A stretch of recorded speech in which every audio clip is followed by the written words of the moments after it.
Good evening, tutor and mates. I'm Carlos Zambrano. I'm a student of the program Bachelor in English as a Foreign Language, and in this opportunity, I'm going to present to you the final exam for the course Phonetics and Phonology about readings. This is my activity. Okay, I choose the fable The Ants and the Grasshopper. One bright day in late autumn, a family of ants were bustling about in the warm sunshine, drying out the grain they had stored up during the summer, when a starving grasshopper, his fiddle under his arm, came up and humbly begged for a bit to eat. "What?" cried the ants in surprise. "Haven't you stored anything away for the winter?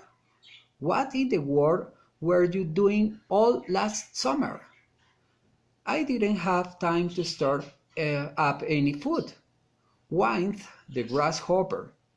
"I was so busy making music that before I knew it the summer was gone." The ants shrugged their shoulders in disgust.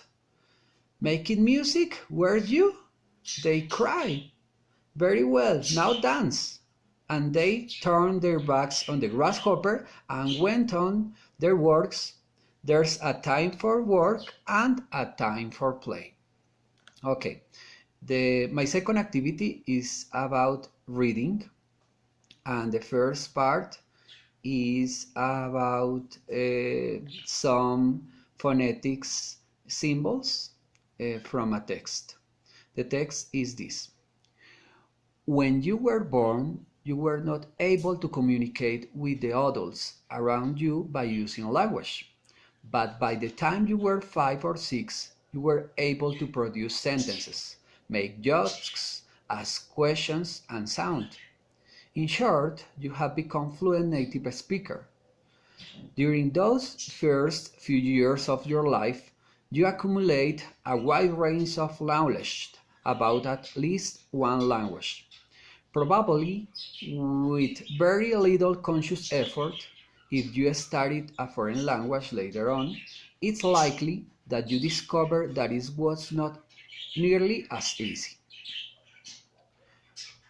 Okay, the second point is minimal pairs, and the words are sit and seat, desk, disc, wet, wait, bat, so, not, note, bad, bed, fast, first, desk, disc, berry, berry, buy, pie, thin, thing, alive, arrive, catch, cat, see, she, fan, van, free, three, sink, think, with, whiz, page, pace, bath, badge, fast, past, cane, gain,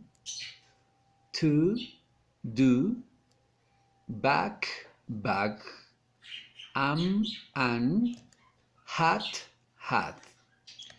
The third point is intonation. Statements with one stress. Now, I know, we loved, it stopped.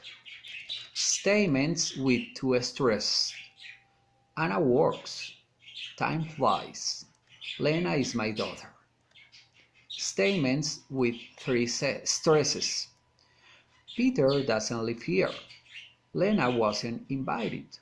Bats are not birds. Statements with four stresses.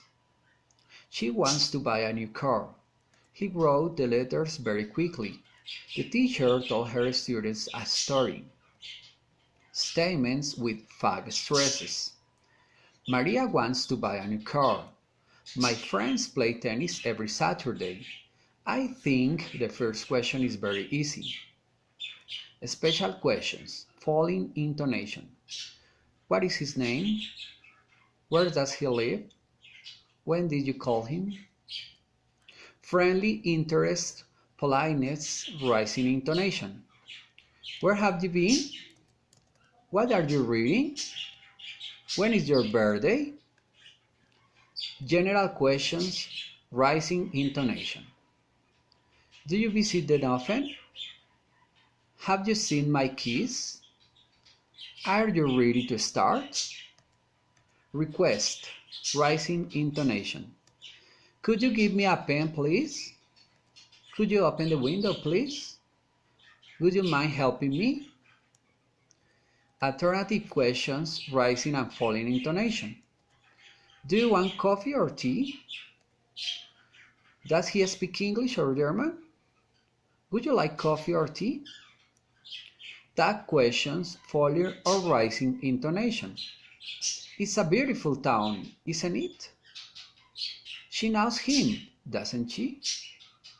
Nice weather, isn't it? Isn't it? Comments, falling intonation. Stop it, sit down. Close your books. Tell me truth. Tell me truth. Request, rising intonation. Come in, please. Come here, please. Sit down, please.